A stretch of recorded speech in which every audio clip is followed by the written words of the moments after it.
Danes v Pomurskem dnevniku. Vinogradniki in združevanje. Kam vodi darovanje krvne plazme? Gornja Radgona mladim prijazna.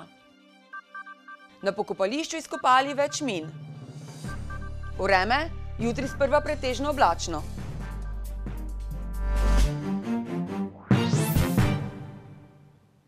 Gledalke in gledalci, lepo pozdravljeni v današnjem Pomurskem dnevniku.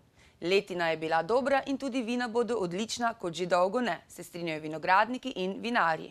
A slednje medtem pestijo druge tegobe. Nizka odkupna cena grozdja je eden od razlogov, da so vinogradniki v težkem finančnem položaju. Prodaja grozdja namreč ne zagotavlja preživetje. Grozdje je treba predelati v kakovostno vino, tega pa znati prodati. Pred 10 leti je bila samooskrba z vinom v Sloveniji več kot 100-odstotna, danes je le še 80. Uvoz vina v Slovenijo je bistveno večji. Kako pa se bodo proti temu borili vinarji, pa v prispevku. Med okušanjem mošta mladi vinar z zadovoljstvom ugotavlja, da je letina odlična. A dober letnik ne popravi dejstva, da je vinogradništvo v težkem položaju. Ena od rešitev je v združevanju. Smotrno oziroma nujno. Moj osebni namen je to, da je treba vedno se povezovati. Mi se že povezujemo v tem ponudbi Slovenske Bistrice oziroma Bromke Pohorja v konzorciji Rico Znojčan. Nas je združenih 9 vinarjev, ponudnikov na tej vinski poti. So pa itak želje, so da povezovanje, s tem so še določeni problemi, ko pač je težko vsem razložiti, da je to edina možna pot do uspeha, da smo skupni povezani, da imamo skupek neke ponudbe, da smo s tem lahko dosti bolj konkurenčni. Vinarstvo se namreč sooča s krizo, tudi zaradi nizkih odkupnih cen in nekakovostnega uvoženega vina. Imamo dobra vina. V bistvu je konkurenca taka, da je to že samo po sebi pogoj in na nas je, da se ne razprodajamo, da gremo naprej in da stojimo za svojim vinom, za svojim delom. Povezovanje vinarjev je tako po mnenju številnih nujno predvsem za uspehe na tujih trgih, ampak na kakšen način? Mi vidimo zlasti povezovanje, se pravi vinarjev znotraj posameznih vinorodnih okolišev, da se ustvari brand teh okolišev in skupaj potem je možno, vidimo povezovanje kot Slovenija, kot enotna povezava, se pravi bodisi, da bi skupaj določili eno oznako, bodisi ali je to na tulco Slovenija, se pravi, da označimo, da je vino res slovenskega porekla. Glede, Slovenija kar radi zapišemo, ima skoraj same najboljše vrhunske lege. Če pogledamo, vemo, kje pač vinogradništvo uspeva v svetu, v Evropi, in pogoji so odlični in seveda treba samo izkoristiti te pogoje in v zgodovini je vedno veljalo, da je Slovenija bila prepoznavna in jaz upam, da tudi bodoče bo, ker tukaj res uspevajo odlična vina. Samo s prodajo grozdja ne preživiš, z vinom moraš narediti resen posel, od svojega sloga vina, blagovne znamke pa do trženja. Ideja je naša, pravijo vinarji, a brez podpore ne bo šlo. Dosti mora tudi narediti sama Slovenija kot taka država, ki smo trenutno zelo neprepoznavni kot vinska regija. Res je, da se določeni vinarji trudijo, določeni manjši, določeni večje vinske kleti, ampak osnova pri vsem tem je država, katera je mogla narediti, da je vinska regija, da je vinsko prepoznana dežela, da je zelo kulinarična regija in potem čez kulinariko zraven ponujati vina, čez lepote okraja ponuditi kulinariko in celoto kot skupek ponudbe narediti eno zelo posebno ponudbo, ki je bila drugačna od konkurenčnih ponudnikov. Da bo na slovensko vinogradništvo končno posijalo sonce. Vse več posameznikov se tudi v organiziranih skupinah iz Slovenije odpravlja v avstrijski Gradec, kjer lahko prodajo krvno plazmo. 25 € za 800 mg krvne plazme. Gre za nadomestilo za darovanje, ki je za marsikoga dobra kupčija. Sklene pa jo lahko kar v nakupovalnem središču v bližini avstrijskega Gradca.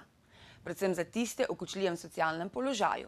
A pasti te kupčije se že kažejo pri nas. Rdeči križ namreč v nekaterih krajih severovzhodne Slovenije opaža upad mladih krvodajalcev.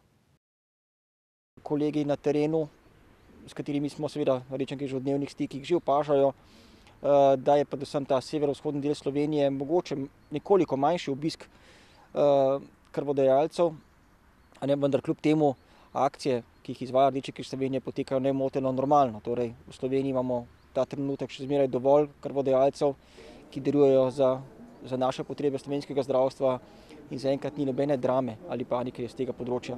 Vsi pa seveda želimo, da bi bil ta odhod, če že, čim manjši, a ne konec koncev tudi ti darovalci se bodo le zdravili v Sloveniji, ne v tujini oziroma v Avstriji, tako da tukaj bolj trkamo na njihovo vest, da če že darujete raj kri v Sloveniji, kje pa seveda vemo, darovanje krvi prostovoljno, brezplačno, anonimno, ravno tako tudi plazmo. To pa je izključno samo farmacevtski biznis, novačijo ljudi zaradi kovanja velikih dobičkov, ki se vrtijo v tem poslu. Inštitut za mladinsko politiko v sodelovanju s Skupnostjo občin Slovenije in pod častnim pokroviteljstvom predsednika Republike Slovenije Boruta Pahorja že 4. leto zapored podeljuje certifikat Mladim prijazna občina. Ta naziv je prejela tudi občina Gornja Radgona. V letu 2015 so si certifikat Mladim prijazna občina prislužile 3 občine, in sicer Gornja Radgona, Škofja Loka in Zagorje ob Savi. Od leta 2012, ko je bil certifikat prvič podeljen, je bilo v Sloveniji zabeleženih 24 občin s tem nazivom. Naziv Mladim prijazna občina prejmejo lokalne skupnosti v Sloveniji, ki z izvajanjem ukrepov za reševanje problematike mladih na lokalni ravni na področjih izobraževanja, zaposlovanja, stanovanjske politike, informiranja, participacije, mladinskega organiziranja in mobilnosti ustvarjajo prijaznejše okolje za življenje in razvoj mladih. Certifikat, ki je edinstveno tovrstno certificiranje v Evropi, predstavlja priznanje lokalnim skupnostim, ki uspešno izvajajo ukrepe na prednostnih področjih lokalnih mladinskih politik. Ta pa predstavlja tudi usmeritev, kako se na lokalni ravni spopadati s težavami, s katerimi se srečujejo mladi v posameznih občinah, ter seveda spodbudo občinam za uspešno delo na tem področju. Stopnja registrirane brezposelnosti v Sloveniji se je avgusta ustavila pri 11,8%. Aktivnih prebivalcev je bilo manj kot julija in kot avgusta lani, delovno aktivnih pa približno enako kot julija in več kot avgusta lani. Stopnja brezposelnosti pri moških se je glede na julij znižala za 0,2 odstotne točke, pri ženskah pa za 0,1 odstotno točko. Stopnja se ni zvišala v nobeni statistični regiji. V Posavski regiji in v jugovzhodni Sloveniji je ostala nespremenjena, v drugih pa se je znižala. Najbolj pa se je znižala v Pomurski, Podravski ter Primorsko-notranjski regiji. V Pomurski je bila sicer še vedno najvišja med regijami. Avgusta je bilo registriranih 107.935 brezposelnih, kar je 1,5 odstotka manj kot julija in 6 odstotkov manj kot avgusta lani. Število aktivnih prebivalcev se je glede na julij znižalo za nekaj več kot 1400. Aktivnih moških je bilo 54,4 odstotka, aktivnih žensk pa 45,6 odstotka. Pregled po dejavnostih pokaže, da se je število delovno aktivnih glede na julij povečalo v 12 dejavnostih, zmanjšalo pa v 8. Najbolj se je povečalo v predelovalnih dejavnostih, najbolj zmanjšalo pa v dejavnostih trgovina, vzdrževanje in popravila motornih vozil. Na pokopališču v Murski Soboti je bilo med delom z manjšim bagrom najdenih več neeksplodiranih minometnih min.